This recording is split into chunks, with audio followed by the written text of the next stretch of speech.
everyone, welcome back to my channel. Hope everyone is doing great and we are absolutely thrilled. We are on a long road trip of almost 12 hours crossing 6 states to the northeast of US. We started at 6 a.m. in the morning and it is around 8 now and we have a long journey ahead of us. Can you say how many states we will cross? 6 states. Name them.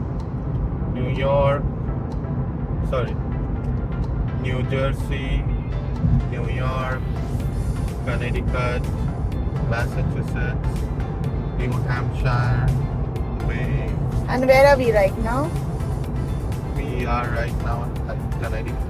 Crossing Connecticut. Long way to go. Let's go. We finally reach our first gas station.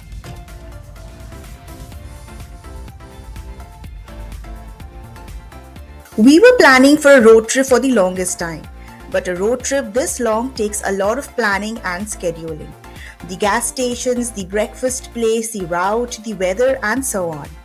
Driving such long distance always demand a lot of coffee, and here we are.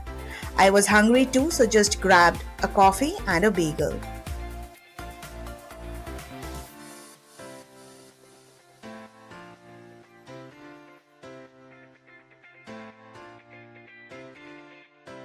How much time am we reaching Maine?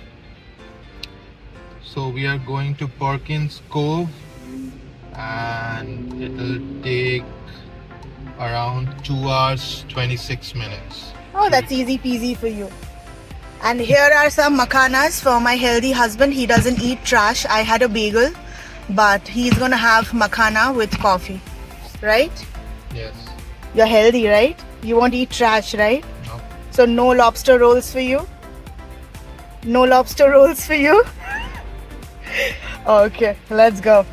After the coffee break, we continued our journey towards Maine. We had to cross Boston, which is another huge city like NYC. We saw the famous Boston University, the headquarters of Bose, the audio equipment giant, and so much more. A very busy city with flyovers, tunnels, and overbridge.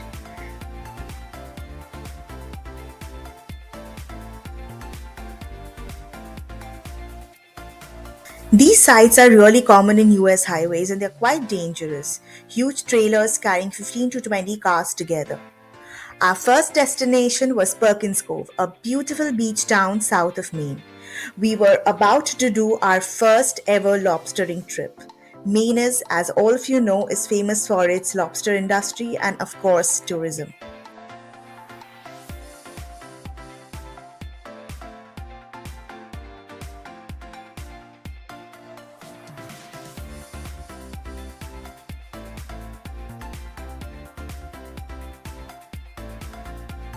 We finally reached Perkins Cove at around 2:30 p.m.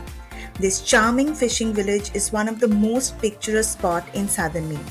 It's renowned for its fresh seafood such as lobster, oyster, clams, crabs, which you can actually catch on a private or a group fishing tour. And today, we will be doing the same. Too excited, my first ever lobstering trip where we will get a first-hand experience of lobstering. Here on the coast of Maine, lobster fishing is the king. Maine is host to the richest lobster bottom on the entire east coast. Getting the bugs, I mean the lobster off the bottom, is more work than most people can ever imagine. We finally reached the lobstering spot, got our tickets for $30 each. It will be a 50 to 1 hour tour where we can catch lobsters, touch them, learn about them, watch the coast of the beach, and also buy lobsters if we want. So here we are going to be. We'll do the lobster trip show. Lobstering trip. Before getting on the boat, we had some lunch, enjoyed the bay, and waited for our boat to arrive.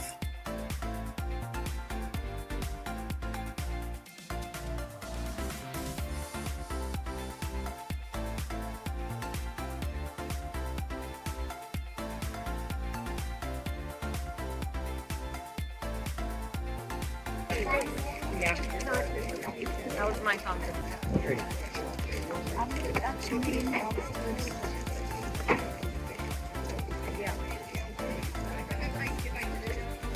Do you have fins? Fins what? Take it. Who does? Yes, I do have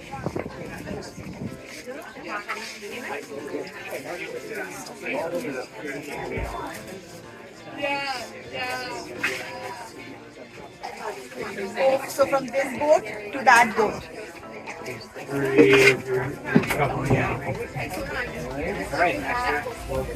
Two of us? Two guys? Okay, perfect. Awesome. Watch your step here and watch your head as you go up.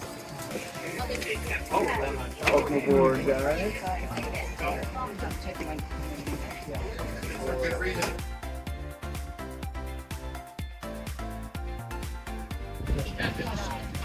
I can discuss it.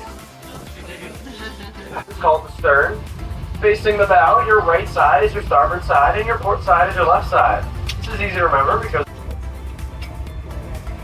we excited to catch some lobsters today? Yeah! Woo! That's what we like to hear. American art. And it sits on top of a appropriately named narrow cove.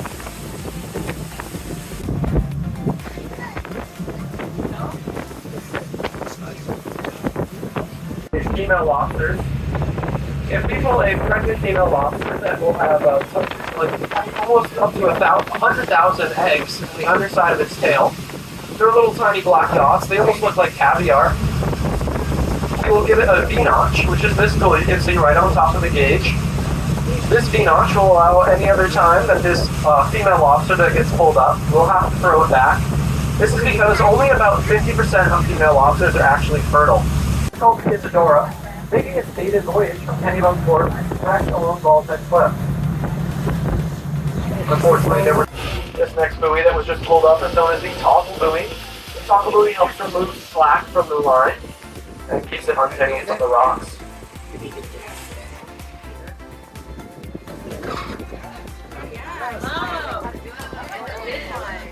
Oh, we got a lobster and a fish. Full of all sorts of things in these traps. Lobsters, fish, crabs, and other sea life. Okay, this one measures up, but it's a female. Can we keep females? Yes. Yes, we No can. eggs, no V-notch. We can keep her. Keep her. Captain Tom's going to use a bander to put a rubber band around each of the lobster's claws. We do this for two reasons. One of them being that me and Captain Tom both love our... Big one. Oh, that's a big one. Like Captain Tom says, a lobster with one claw is called a cull, and a lobster without any claws is called a pistol. Nice keeper. It's a keeper. Yeah, here in Maine it's a keeper. It's a keeper. I asked him why, and he said, well, it's got a big mouth and it's on the ugly side. I think it's horrible. I like my mouth. Yeah. You want to pass it around? Huh? Want to touch it? Can I touch it? Yeah. I'll touch That feels so What kind is it? Hi, can I try just one more time? Okay. That's a beautiful one. All right. There we go. Jerry, somebody said. A little bit of redfish. Stay in the traps. Lobsters, the best of their five senses is their sense of smell. So when we use the trap, we use very smelly and oily fish.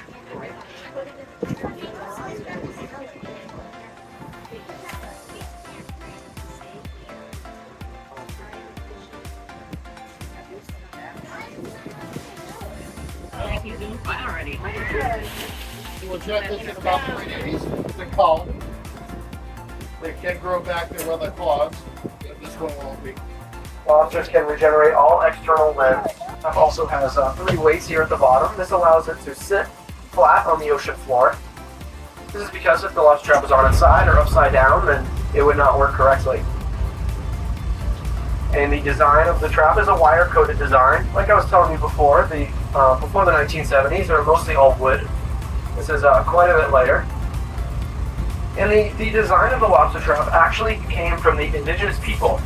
And the design really hasn't changed much since then. The only two changes are instead of wood, of course, we use the wire-coated traps, and instead of a curved top.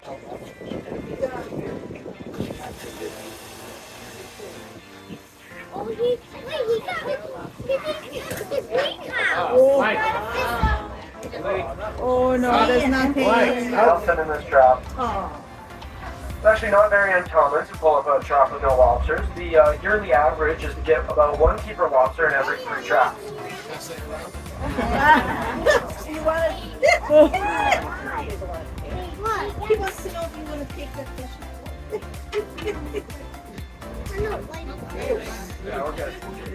Alright, I'd like to explain to you guys a little bit more about how this trap works. So right here with these 2 circles right in here where Captain Tom's putting the bait. This is called the kitchen. Lobsters go into the kitchen through those 2 holes to have a little bit of a snack. And like I was saying, the lobster sense of smell is their best sense, and their eyesight really isn't too good. Their eyes are comparable to like a housefly. So remembering that they came in through netting, they will go into the other side of the trap. They'll come down through here in the net and into this spot right here, which is called the parlor, better known as the living room, where the lobster can smoke a cigar, have a glass of wine. And then the lobster is in the parlor and ready to be brought up. The next couple parts of the trap, we have this orange thing right down here, the black one on top. These are called escape vents. These escape vents let any sublegal lobster or smaller sea life exit out of the trap that might have found their way in. At the top, lobsters can be either right or left clawed. So this guy is left clawed because it has its crusher claw. And which one do you guys think the crusher claw is? Yes, the big one right here on the left. So this is the guy's crusher claw. It's used to crush shellfish and other food that it might be wanting to get.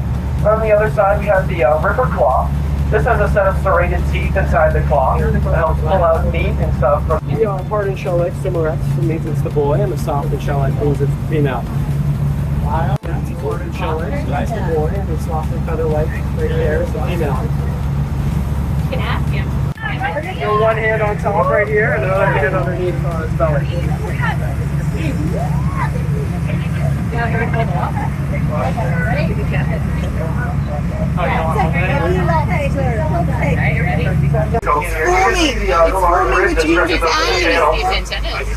One of our trips again very soon. Thank you.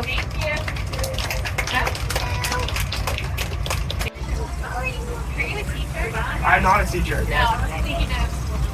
Yes, yes. Well, you're both good. You've heard of the Jonah brothers? Well, his brother was Jonah.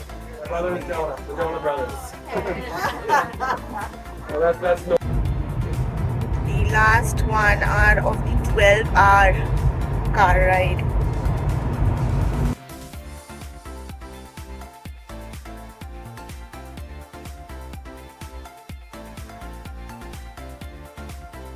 Wasn't that experience superb? Summer is the best time for lobster in Maine. In summer, mature lobsters shed their hard shell for a new shell that is significantly larger and softer. Also, there is an annual lobster festival which takes place in the first weekend of August. From here, we have a drive of another 3 hours to Acadia National Park. We have booked an Airbnb near the park and will be here for the next 4 days. The first day was all about lobstering, and you guys have to subscribe to see all the upcoming vlogs of the Maine series. Our Airbnb was just next to this lake and it is gorgeous. Today, till here, I'll come again with another video. Bye bye.